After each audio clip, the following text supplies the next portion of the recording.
Hello, this is Spellbinder with a information video on what you should do now since S.510's been passed and is now becoming law of the land, that you won't be able to grow your own vegetables. You may have to take hints from hemp growers or marijuana growers on how to grow food to keep it from being found by the FDA inspection crews that will come around and bust houses now.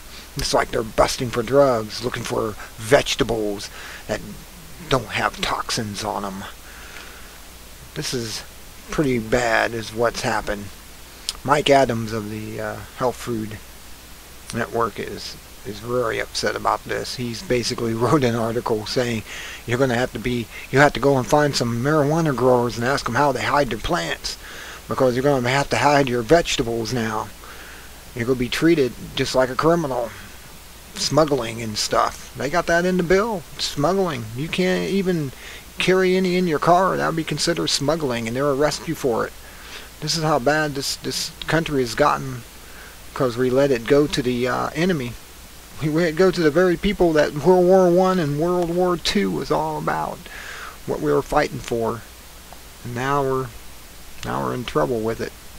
It's a sad day when you allow the enemy to take your country, and nobody stood up and stopped it. They're all too busy watching football and TV and watching the boob tube and not paying attention and listening to the talking heads on the mainstream media instead of doing their own research and keeping tabs on this government.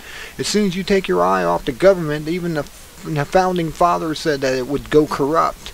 And sure enough, that's what happened. Now you've learned your lesson. Hope you learned it well. Hope we can take back the country before it's too late. Man, this is very bad. This is what the Health Ranger has to say. Mike Adams. Congress sticks it to the U.S. farmers with passage of the Food Safety Bill that will actually cause fresh produce to be more dangerous. This is a InfoWars posting. He posted it on InfoWars, I believe, or it was posted by somebody on InfoWars.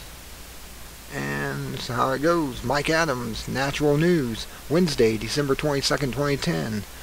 The U.S. House of Representatives passed H.R. 2751 yesterday with a 216 to 144 vote. Yes, many members of the House did not even vote. The so-called Food Safety Modernization Act now heads to the President to be signed into law.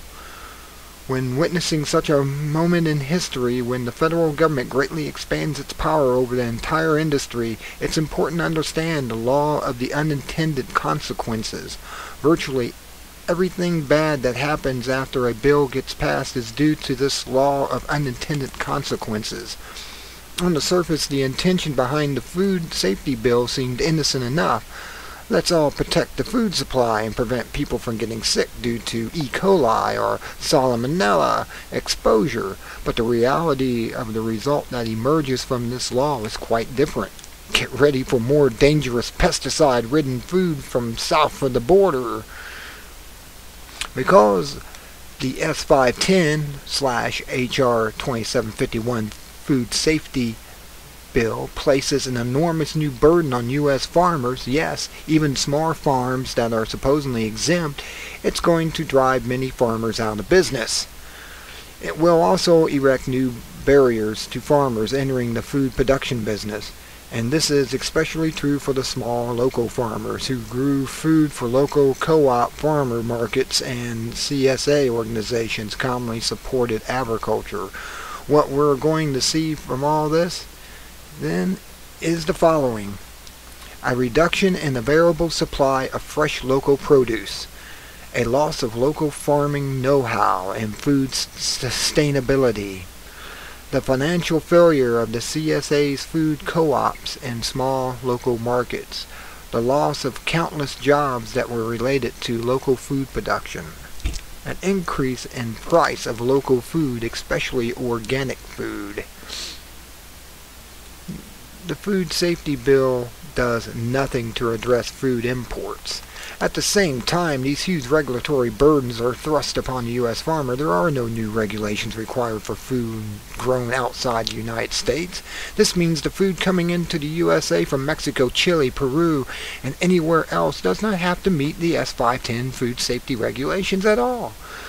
Never did and never will. The FDA, after all, doesn't inspect greenhouses in Mexico or grape farms in Chile, which export their produce to the United States. Furthermore, many dangerous chemical pesticides that have been banned in the USA are legal to use elsewhere. The food treated with these pesticides are perfectly legal to import into the United States. So instead of buying food grown in the United States on small organic farms, more U.S. consumers are going to be buying food grown elsewhere that's treated with extremely toxic pesticides. Here are some of the unintended consequences of all this. An increase in importation of fresh produce from other countries, a worsening of the agricultural trade imbalance between the U.S. and other nations, an increase in the pesticide contamination of fresh produce sold at U.S. grocery stores, an increase in agricultural jobs in Mexico, Chile, Peru, and elsewhere, even while agricultural jobs are lost in the USA, a decrease in the overall safety of food supply because now the proportion of food imported from foreign countries with little or no regulatory oversight will greatly expand compared to U.S. grown foods. In effect, then, what Congress has done is impaired the competitiveness of U.S. farms, shifted farm jobs out of the country, increased the pesticide residues in fresh produce sold in the U.S. grocery stores, and harmed local food security and sustainability by driving small local farmers out of business. Such is the nature of the law of unintended consequences.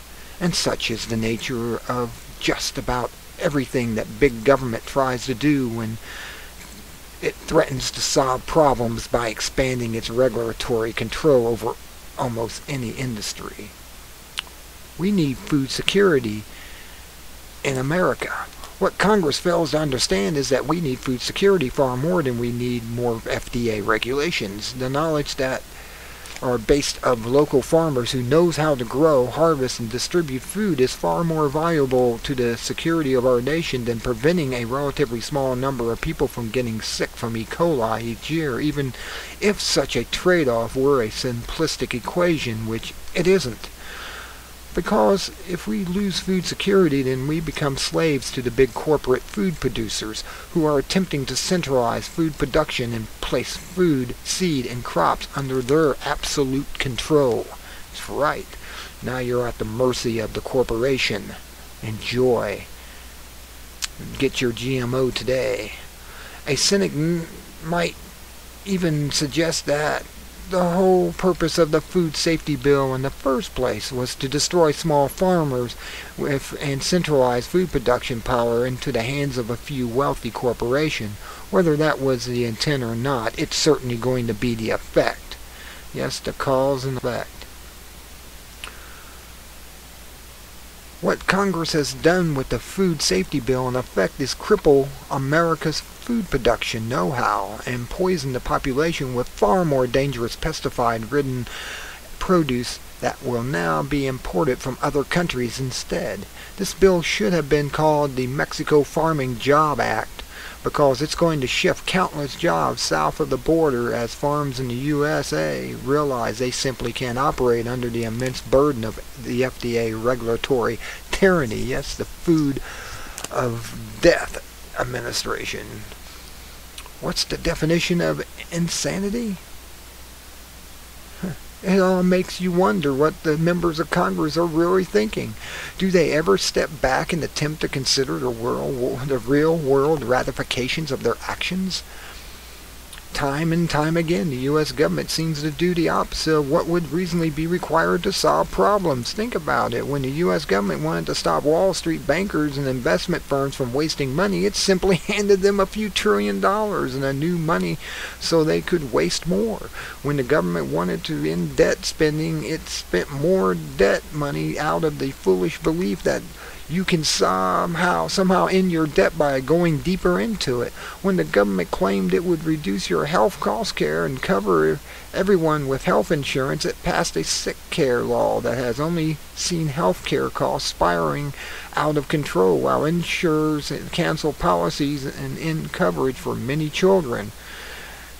And now government claims to be making your food safe, even though the real impact of the new law will be to make your food far more dangerous while destroying the U.S. farming jobs. This is why those who really know government also know that they who govern best govern least.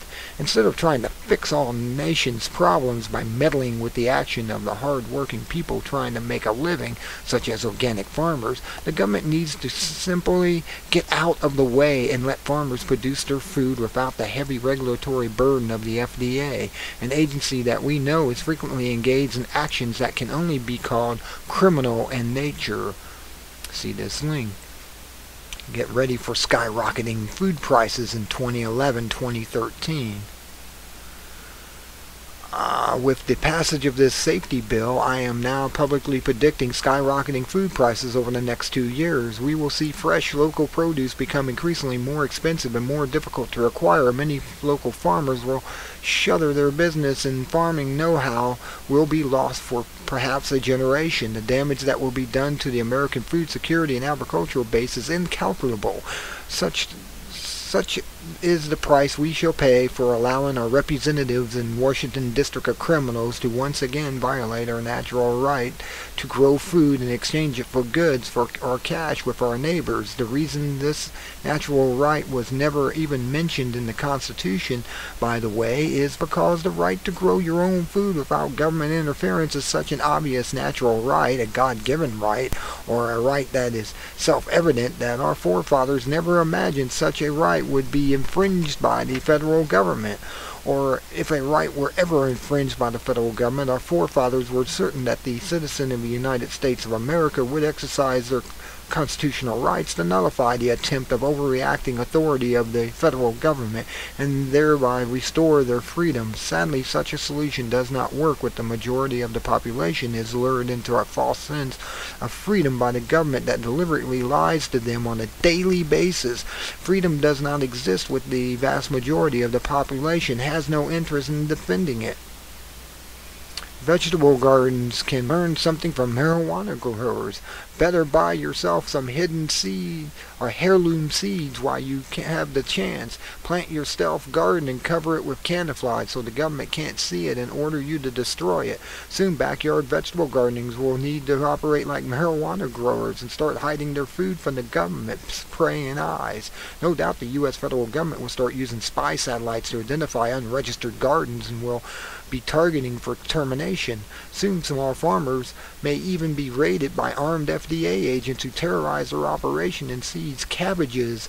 Seriously, it sounds crazy today, I know, but a decade ago no one thought the government would ever outlaw raw cow's milk and arrest ranchers for selling milk to their neighbors, and that's now happening on a regular basis. In 5 years, the FDA farm raids may be routine, and if there's anything left of the federal government as we know it in 5 years, I'm not sure how long they can keep up the financial house of cards. Frankly, I've always remembered this enlightening fact. The entire federal government is just one paycheck away from collapse.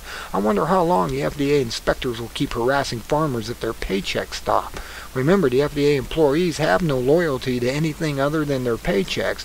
Once the money from Washington stops, army of FDA mercenaries collapse virtually overnight, and the resilient farmers of America will win in the end. I have no doubt. If I had to choose to live on a desert island with either 10 North Carolina farmers or 10 FDA bureaucrats, the choice would be a no-brainer. Farmers can help you or can keep you alive. The FDA bureaucrats will only stab you in the back and steal your coconuts and refuse to do any actual work on their own.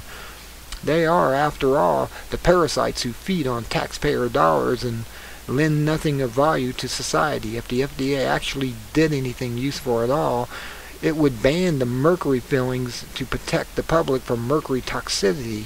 See that here. Learn more here. This is an article from Prison Planet. Here are the other parts of it. So there you have it. We're being hoodwinked into being turned into marijuana growers with vegetables. Well, until next time, this is Spellbinder with this highly informative news article. Be good at it, and be careful growing your vegetables. The FDA is watching.